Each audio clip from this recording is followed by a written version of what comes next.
Hello and welcome to my channel. It's Jen, and today I've got an exciting adventure, a story, amazing spiritual ancestral encounter that occurred to me here while at First Landing State Park. Alright guys, it's going to be a mind blower, but a lot of coincidences, but wow. Okay, so you guys know I'm of Native American descent, right? Okay, we all know.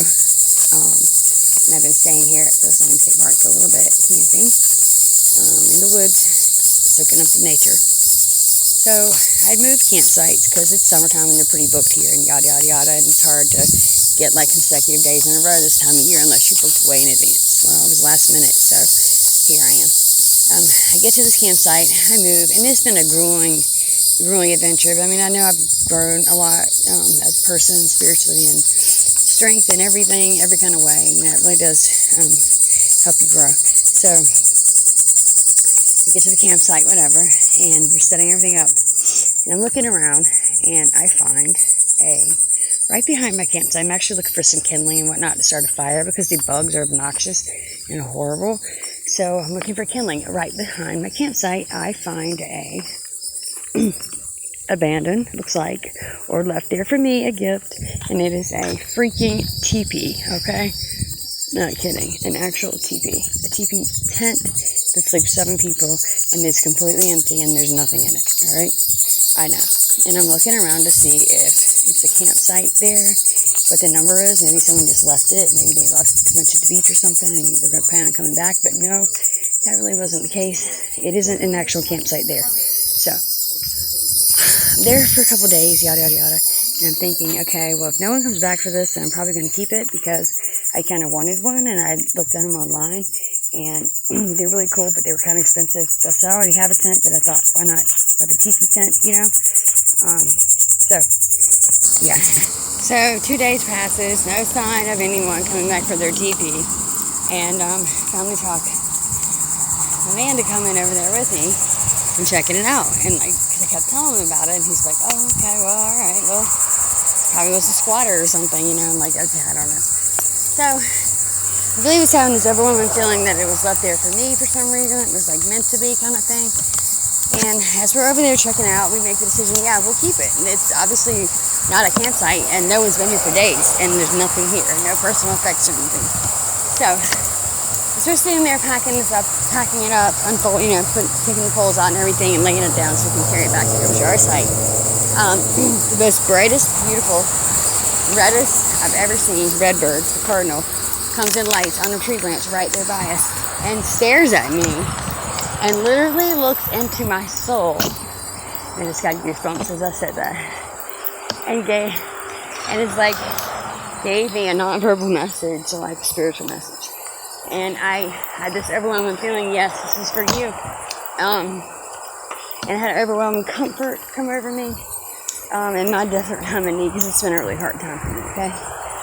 And yeah, so I knew there was something to that redbird. I didn't know exactly what it means, because you guys know I'm into featherology and all that. And I'm always finding feathers everywhere. And since I've been here, I've found a lot of feathers, kind of right in my path kind of thing. And I do keep them, and I look them up and try to see what the messages are. So the message is from the redbird, the cardinal, is letting you know that an ancestor is near, and they're letting you know that you're loved, and they're there to help give you strength. Okay? What? I find this out after I get back to my campsite. Now, so which ancestor would that be? I'm like, you know, someone who's crossed over type of thing. But to me, ancestor more is those past years and years ago. Not so much recent. I mean, it could be a loved one recent, but I kind of got the feeling it was from a long time ago.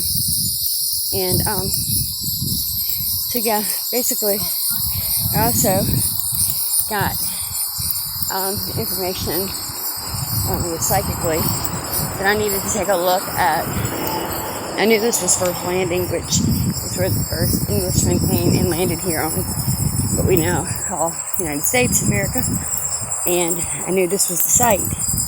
I didn't know. So I'm thinking to myself, this couldn't be possibly the place that Pocahontas once roamed, or that she had strong ties to. And so I'm looking it up. You know, I got to dig and do my homework and look into the history and all.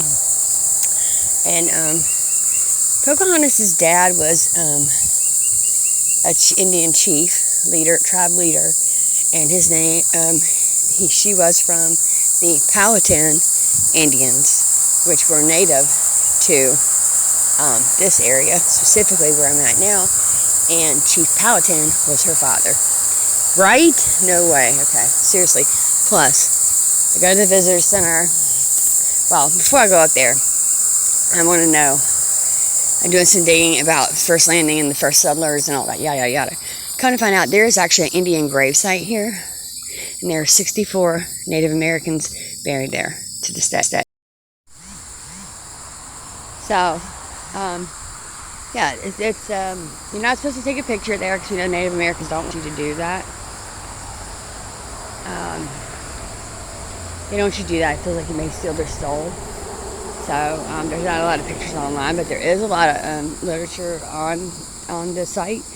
I'm not exactly sure where it's located. It's not really hush-hush, but it's not well marked out or, you know, promoted here at the park. I didn't really feel it. No one knew about it, really.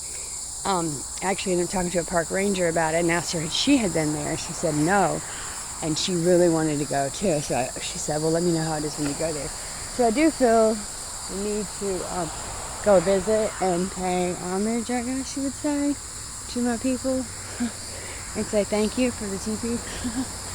I feel like that was part of the my journey that was supposed to happen, you know, supposed to happen. So, yeah, that's what it is. That's what I believe, and I feel very blessed to have had this experience while I'm here. Don't know how much longer I'll be staying.